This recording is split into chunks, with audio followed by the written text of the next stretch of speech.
Hey, good morning Internet. J'espère que tu te portes à merveille, que tu as passé une belle semaine. On est quasiment sur la fin de la semaine et donc du mois. En tout cas, aujourd'hui, je reviens sur un moment que j'ai passé cet été avec un membre de mon équipe qui m'a posé pas mal de questions très intéressantes. Et la question qu'on adresse dans cette vidéo, c'est comment est-ce que on s'y prend pour faire changer son partenaire? Je sais pas si tu as déjà vécu ça, mais souvent, quand on aime une personne, on se dit « j'aime qui tu es à l'instant T » et je sais que tu peux être plus, donc j'ai envie de te pousser à être plus. Alors on demande à l'autre « change, fais cet effort, fais cet effort ».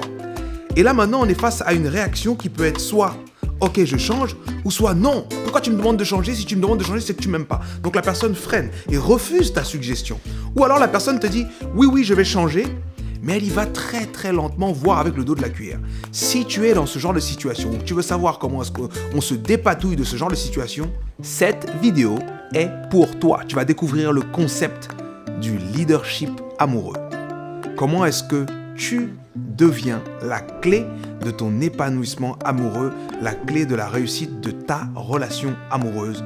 Et en réalité, je parle d'amour parce que je suis sûr qu'on a tous ça en commun, mais ça s'applique à toutes les autres relations. C'est même un des fondamentaux du leadership humain. Leadership où on met l'humain au centre de tout, où on met la réalité de l'autre au centre de tout, parce que c'est de par cette réalité-là que peut naître le changement. Bref, je t'en dis pas plus, l'échange est juste après.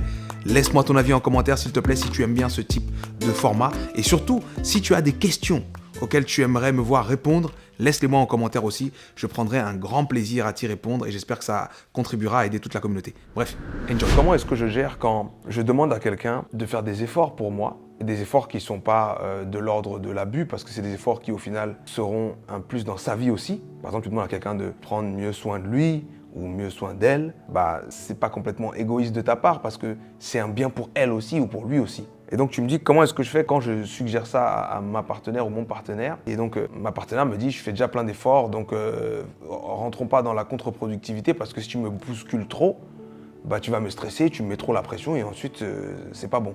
Donc laisse-moi un périmètre, laisse-moi avancer, fais-moi confiance, je t'ai entendu, je vais faire le nécessaire. Comment est-ce qu'on réagit à ça? Il y a deux manières de réagir à ça. La première manière, c'est si on est dans une première période dans laquelle on a fait part de notre besoin de changement chez l'autre et que l'autre a accepté notre demande et s'est engagé à faire quelque chose par rapport à ça. Effectivement, si c'est le cas, il faut lui laisser le temps.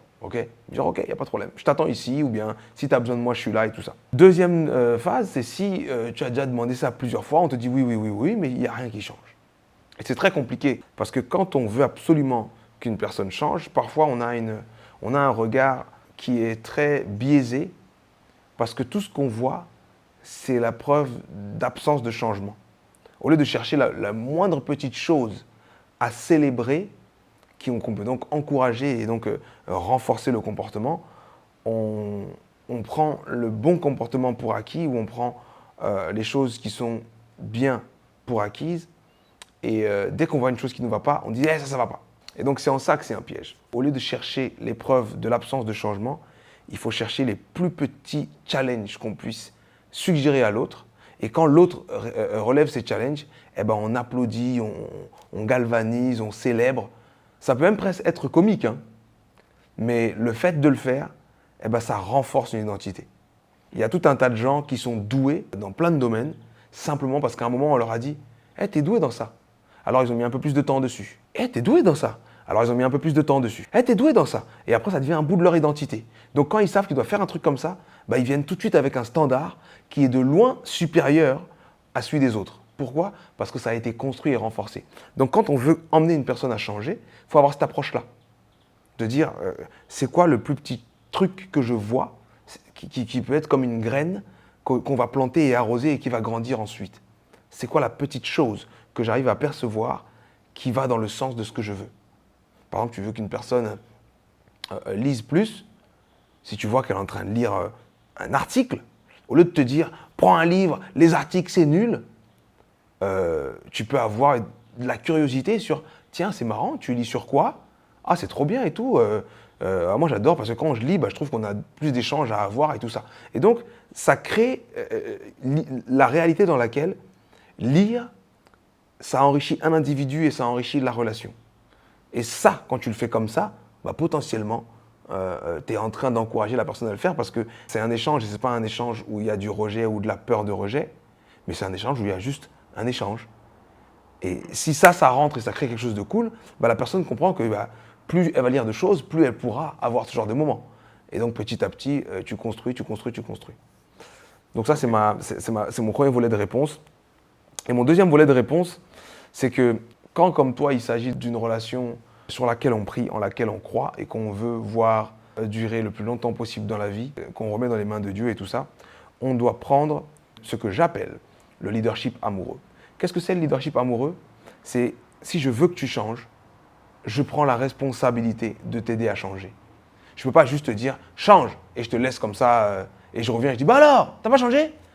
Je reviens, t'as intérêt à avoir changé. Et puis tu pars, et puis tu reviens. Tu dis ça fait 3 fois que je viens là, t'as pas changé? Non, c'est pas ça le leadership. Un leader, il accompagne, il tient la main, il transmet, il rend ludique, il rend drôle, il est là. Tu vois? Il élargit la vision, il élargit les ambitions. Il rend nécessaire l'effort, il rend agréable l'effort. Et quand on rentre dans une relation maritale, donc quand on se marie, c'est important d'avoir cette compétence-là. Quand tu prends conscience de tout ça, tu dois aussi avoir la responsabilité la plus poussée vis-à-vis de cette personne. De la même manière qu'un parent a une responsabilité vis-à-vis de son enfant, il ne peut pas juste dire « Apprends à parler anglais, si je reviens, tu ne parles pas anglais, tu vas voir ». Non, si je veux que tu apprennes l'anglais, je vais fouiller sur YouTube, je vais te montrer des vidéos, je vais acheter des livres, je vais te payer des cours, je vais moi-même parler anglais pour pouvoir te transmettre, je vais payer un voyage, on va aller à un pays où on parle anglais. Et c'est tout ça mis bout à bout qui fait que, tiens, au final, j'ai réussi à faire que mon enfant s'intéresse à l'anglais. Et une fois que la passion est transmise, ou une fois que la curiosité est attisée, ou une fois que le momentum est créé, ça roule tout seul.